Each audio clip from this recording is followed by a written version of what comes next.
There is a point in every trader's journey when the danger changes its shape. At the beginning, the danger is obvious. You are reckless. You over-leverage. You chase every move. You blow up accounts, and you know exactly why. You might not admit it to anyone else, but deep down, you know you were gambling. Then one day, after enough pain, you make a decision. No more. I am done being stupid. I am going to be safe from now on. You lower your size. You stop taking every trade. You tighten your stops. You read about risk management, and you actually listen this time. You feel proud of yourself for finally being disciplined. From the outside, it looks like you matured. From the inside, it feels like you finally got control. But something strange happens. The blow-ups stop, but the progress stops too. Months go by, and your equity curve barely moves. Some weeks, you make a little. Some weeks, you give it back. You are no longer crashing, but you are not really climbing either. You are surviving, but not growing. You look at your trading history and ask a painful question.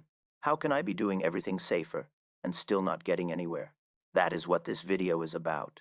Because there is a quiet way to kill your trading that looks responsible on the surface. It looks careful. It looks smart. People might even praise you for it. But it slowly drains your potential until all you have left is good intentions and break-even results. I call it playing it safe. And if you are not careful, it will keep you stuck for years in a place that feels like discipline, but is actually fear. Let us talk about what playing it safe really looks like, why you do it, and how to break out of it without going back to blowing yourself up. Because the goal is not to be reckless again. The goal is to learn how to take real, intelligent risk. That is where growth lives. You just have to be brave enough to leave fake safety behind. Think about how your trading changed after your last big crash. Before that moment, you placed trades almost without thinking. You saw a move. You felt an urge. You pressed the button. You believed that as long as you were confident, something good would happen. It did not. So after the crash, you tried to fix it the only way you knew how. You pulled back. You promised yourself you would never risk that much again. You opened positions so small they barely moved your P&L. You started cutting losers faster, sometimes so fast that a trade hardly had time to develop. You thought less risk automatically meant better trading. But why did you really do it? You did not just want to protect your capital. You wanted to protect yourself from feeling that level of pain again. You were not just reducing risk. You were building a wall around your fear. Now, on the surface, this looks like growth. You are no longer the person who bets the house. You feel responsible. You talk about staying in the game long term. You share quotes about protecting capital and controlling drawdown. Yet, when you look at your account after 6 months, it is almost flat. You start the month with 10,000. You end the month with 10,200 or 9,800. You gain and lose the same ground over and over. You are not blowing up. You are not compounding either. That is the hidden cost of playing it safe. You have protected yourself from the worst parts of your past. But you have also quietly put a ceiling over your future. Let us get specific. Playing it safe shows up in your trading in a few clear ways. You always trade the smallest size possible, even when your system and your data say you could safely risk more. You tell yourself it is good risk management, but deep down, you know it is just avoidance. You constantly move your stop to break even the first moment a trade goes a little bit in your favor. You say you are protecting the position, but what you are really protecting is your comfort. You are terrified to see a green trade turn red, so you suffocate every winner before it can grow. You stay on demo or tiny micro accounts for years, convincing yourself you are still testing, when in reality you are hiding from the emotional weight of real risk. You skip valid setups because they look scary, then watch them hit your original targets without you. You call it caution. It is actually paralysis. You let one or two bad experiences with a certain pattern or time frame convince you to avoid it forever, instead of studying what went wrong and adjusting. You are no longer dangerous to your account. You are dangerous to your own potential. The saddest part is this: the market is finally doing its part. You are the one holding yourself back. You have studied. You have a system with some edge. You have rules that, if followed, could reasonably give you an upward sloping equity curve over a few hundred trades. But you will never see that edge fully expressed, because you are too afraid to let it operate at scale. You play it so safe that even when you win, it does not matter. A $2 profit here, a $5 profit there, a $10 profit once in a while. It looks nice in a screenshot. It does not change your life. It does not even grow your account in a meaningful way after fees and slippage. In your effort to avoid dying, you have forgotten how to live. Why does this happen? Because after enough pain, your brain gets the math wrong on purpose. It starts to believe that the worst thing that can happen is another crash. It treats blowing up as the only outcome worth being afraid of. So it calibrates all your decisions around that. Anything that feels even slightly risky gets labeled as dangerous. Anything that feels comfortable gets labeled as right. You end up with a nervous system that thinks like this: large drawdown equals death. Normal trade fluctuation equals danger. No movement equals safety. So you chase no movement. You think small, flat, and quiet equals healthy trading. But in markets, zero risk is also zero possibility. You cannot completely get rid of drawdowns and still expect to grow. You cannot avoid every uncomfortable moment and still expect to catch big runners. The truth is simple, but harsh. There is no path to meaningful returns that does not pass through some discomfort. You used to deny that and blow up. Now you deny it and stagnate. Both are forms of denial. One is loud, one is quiet. Both will eventually kill your trading. So what is the alternative? The alternative is not swinging back to recklessness. It is learning to distinguish between fake safety and real safety. Fake safety is when your trading feels calm because you have no skin in the game. Your positions are so tiny or so short-lived that nothing can really hurt you. You have also given up any realistic chance at meaningful profit. Real safety is when your trading feels controlled, even though you are taking real risk. You know your numbers. You know your edge. You know your max loss. You can handle the swings because you designed for them.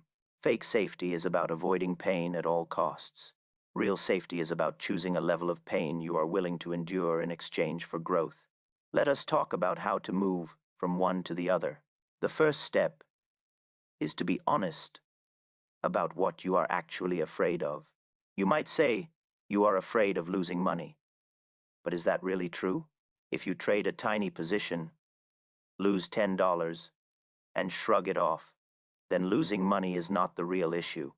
You do not panic at losing money. You panic at losing more than your comfort zone allows. You are afraid of feeling out of control.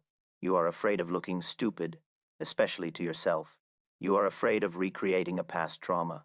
That is why you cling to small size and early exits, not because they are mathematically optimal, but because they protect your identity. As long as you play it safe, you never have to face the possibility that you could do everything right and still go through a deeper drawdown. You never have to face the risk that, even with your best effort, you will still feel uncomfortable. But that is reality. Every real edge has drawdowns. Every real system has periods where you doubt it. Every real trader has days where they question themselves. If you only operate in a zone where you never feel any of that, you are not trading a system. You are just running a simulation on easy mode. So the first shift is this: stop using your feelings as the main measure of whether your risk is appropriate. Do not ask, does this feel safe? Ask, is this risk level justified by my data and my goals? You might find that the answer is uncomfortable. You might discover that, given your edge, you need to risk more than you want to, if you actually want to grow your account in a reasonable time. You do not have to jump there all at once. You should not. But you do have to accept that the number that feels emotionally safe is not necessarily the number that will get you where you want to go. The second step is to redefine what responsible growth looks like. Right now, you may be thinking in extremes. In your mind, the only options are blow up or play it safe. You see risk as a light switch, on or off. But real trading is more like a dimmer. You can move from reckless to conservative to balanced through deliberate adjustments, not wild swings. For example, instead of jumping from risking 10% per trade to risking 0.1% forever, you might move to 1%, then 1.5%, then 2%, based on clear milestones. You can say to yourself, if I can execute 100 trades, following my plan without major violations, and end up with a positive expectancy, then I will allow myself to increase size by a small, predefined amount. You treat risk not as a feeling you crank up or down, but as a reward you earn through evidence. That way, you are not playing it safe forever. You are playing it smart. You are stepping into larger risk with a stronger foundation beneath you. The third step is to give your winners room to breathe. Playing it safe often shows up in your exits more than in your entries. You might be very selective with your setups. You might only take trades that fit a strict checklist. That is good. But then, the moment a trade moves in your favor, you choke it. You move your stop to break even as soon as price moves an inch. You take profit at the first sign of a pause. You refuse to sit through a normal pullback, even though your plan allows for it. You end up with a long list of tiny wins and a few stubborn losses that still manage to bite you. Your risk-reward is backwards. Your winners are safe. Your overall performance is not. To fix this, you have to practice staying in trades that are working, even when your fear threshold starts to buzz. You can do this gradually. You might set a rule that says, on every third valid trade, I will not move my stop to break even until price has moved at least one full R in my favor. I will accept that some of these will turn into losers. I will study the results over 50 trades before changing anything. This is not reckless. This is experimentation. You are not gambling. You are giving your edge room to breathe. You are trading data, not emotions. The fourth step is to reconnect your risk to your goals. If your goal is to learn and not lose everything, playing it safe makes sense for a while. There is a phase where tiny size and extreme caution are appropriate. It is the rehabilitation phase. But you cannot stay in rehab for the rest of your life. If your goal is to meaningfully grow your capital, buy back your time, or create a serious side income or full-time income, there is a minimum risk level and a minimum time horizon required. You cannot compound nothing. If you risk 0.1% per trade with an edge that produces a couple of R per month, you might be technically profitable and emotionally comfortable, but practically stuck. You will die of boredom long before you reach your financial goals. You need to look at your numbers and ask a hard question. If I keep trading at this size, with this expectancy, where will my account realistically be? In 1 year, 3 years, 5 years? If the answer is pretty much the same, then playing it safe is not just harmless. It is sabotage. It is killing your trading slowly, quietly, politely. You are not making a mess. You are just wasting your shot. The final step is to accept that real safety lives in skill, not in hiding. You will never feel safe just because your size is tiny. Your fear will find something else to latch onto. It will attach itself to win rate, to streaks, to external circumstances. Real safety comes from knowing that, no matter what the market does, you have the ability to follow your plan, manage your risk, and recover from inevitable setbacks. Real safety is not about never falling. It is about becoming someone who can get back up. And that does not happen by avoiding risk. It happens by facing risk intelligently, in measured doses, over time. You did not learn to walk by crawling carefully forever. You learned to walk by standing up, wobbling, falling, and getting up again with better balance. Trading is no different. So if you are listening to this, and you realize you have been hiding behind playing it safe, this is not an attack. It is an invitation to stop pretending you can get extraordinary results with zero discomfort, an invitation to stop using capital preservation as a mask for fear, an invitation to step out of the quiet, suffocating safety that keeps you stuck. You do not have to double your risk tomorrow. You do not have to go back to the cowboy days of your early trading life. You just have to take one step. Maybe that step is deciding on a realistic risk per trade and committing to it for the next 50 trades without constantly cutting it in half when you feel nervous. Maybe that step is choosing one small way to let your winners run longer and sticking to it long enough to see the difference.